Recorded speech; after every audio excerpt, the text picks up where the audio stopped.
Salut tout le monde! Aujourd'hui, je veux vous parler de Sylvain puis ses bibelots. Sylvain, c'est un client que j'ai rencontré il y a environ 1 an. Et j'ai pris le temps de laisser le temps aller avant de vous parler de la situation. Mon but, c'est pas de juger Sylvain, c'est de vous expliquer l'impact de sa décision sur sa transaction immobilière. Check bien ça. Quand je suis arrivé chez Sylvain pour prendre les photos là, puis les vidéos, là, il y avait des cossins, moi j'appelle ça des cossins, des bibelots partout. De la décoration inutile pour une vente immobilière, il y en avait partout. Fait que moi, je rentre, première affaire que je fais, c'est commencer à faire des petits tas pour lui dire qu'il faut qu'il enlève ça avant les photos, la vidéo, parce que ça va nuire à sa transaction immobilière. Fait que là, Sylvain, il est pas content. Il est pas content, mais il suit quand même mes conseils. Fait que on enlève tout, on cache ça dans les garde-robe, dans les tiroirs, en dessous des éviers, un peu partout. Je prends mes photos, je prends mes vidéos, je prends les plans 2D, j'arrive pour serrer mon stock.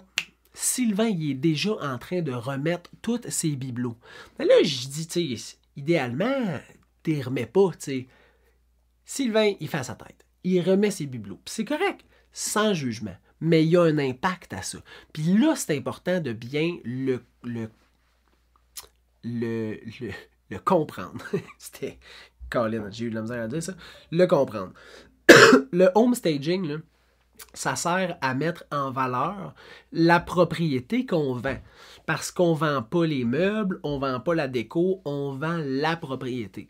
Fait qu'on veut que chaque pièce puisse bien faire ressortir sa vocation avec un petit punch. Fait que, mettons, un salon, on veut une télé, on veut un divan, peut-être une table basse, avec des coussins de couleur, une plante, puis peut-être un bibelot sur le manteau de foyer, mettons. On veut juste comme accessoiriser la pièce. C'est comme si toi, tu sortais le soir, là, tu mets pas 3 manteaux, 2 chapeaux, 10 bagues, 3 colliers, 2 montres, 6 bracelets. Ben non, tu t'accessoirises, hein? Tu t'empiles pas plein de petits cossins sur toi. C'est la même chose, le homestaging, c'est l'accessoirisation. Pas sûr ça se dit. C'est d'accessoiriser ta propriété pour la puncher un petit peu. Fait que ça, c'est le but du homestaging. En faisant ça, là, en enlevant les choses qu'on n'a pas de besoin, ça donne aussi un effet de grandeur, puis ça permet aux acheteurs de se concentrer sur ce qu'ils achètent, la propriété. Après ça, ce qui est important de comprendre, et c'est là l'erreur que Sylvain a faite, parce que jusqu'à maintenant, il a tout enlevé, on a pris les photos, les vidéos, les plans 2D, ça va super bien. L'erreur, c'est de les remettre. Parce que là, les gens, qu'est-ce qui va arriver? Ils vont voir les photos, ils vont faire comme « Oh, ça m'intéresse. » Ils vont aller voir la vidéo de visite virtuelle, puis ils vont faire comme « On va visiter. » Ils demandent le visite, se rendent là, puis les rentrent, puis ils font comme « Ah, c'est pas pareil comme ces photos, il me semble qu'il y a de quoi changer. » Il y a une fracture qui se crée entre leur intérêt sur les photos, leur intérêt sur la vidéo, puis la visite. Puis ça, on veut pas ça. Fait que là, juste pour que tu comprennes, c'est normal que ton grille-pain puisse revenir sur le comptoir. Ça se peut qu'il y ait, je sais pas moi, les charges de iPhone qui reviennent à côté des tables de nuit. Mais ultimement, on veut garder la propriété à 90-95% de ce qu'elles étaient sur les photos. Fait qu'on veut pas qu'il y ait de fracture. On veut que les gens regardent les photos, aiment ça, regardent la vidéo, aiment ça, puis viennent confirmer avec une visite sur les lieux.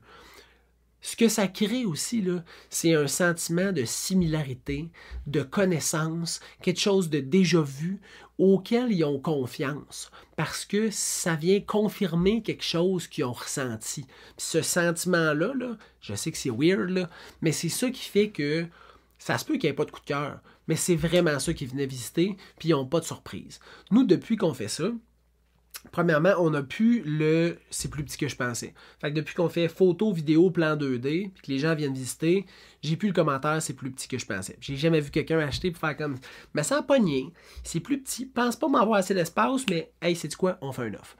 Ça arrive pas, ça. Ça arrive pas.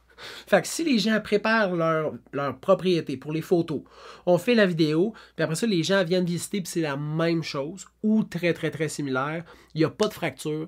Puis les pourcentages de chances que la personne aille de l'avant avec une offre d'achat, s'ils ont bien trippé sa maison sur les photos, les vidéos, puis sur la visite, c'est plus élevé. Donc, on augmente la probabilité de vendre la propriété. Si tu remets tes bibelots, Sylvain, ben là, les gens vont rentrer puis ils vont avoir un bizarre de feeling de « c'est différent ». Je sais pas quoi, mais c'est différent. Puis là, ils sont pas capables de se concentrer sur tout le beau travail que tu avais fait pour les photos puis les vidéos, puis la réussite que ça l'a créé parce que ultimement sont venus chez vous à cause des photos puis grâce à la vidéo. Puis là, il y a une coupure qui se crée direct là parce que quand ils rentrent, c'est pas ce qu'ils ont vu. Faites pas ça. Je vous le dis, le home staging, c'est important. Ça a l'air niaiseux, mais ce n'est pas niaiseux, OK? C'est comme moi, je me lève le matin, j'ai des crottes dans les yeux, je suis en moitié de pyjama, versus moi, le soir, quand que je m'en vais, mettons, à mon party de Noël chez ma grand-mère, puis que je suis toute bien amanchée.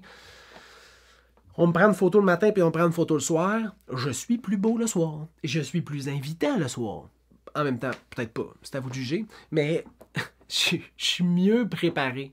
Puis pour vendre, on essaye de préparer le mieux possible la propriété. Fait que faites du bon home staging, puis gardez ça pour les photos, les vidéos et les visites. Mais si tu as des questions plus précises pour une situation que toi tu as dans un projet que toi tu as, là, tu peux m'écrire au info@serviceimmobilier.ca ou prendre rendez-vous sur le serviceimmobilier.ca. Ça va me faire plaisir de t'aider. Je te souhaite une bonne fin de journée. Bye bye.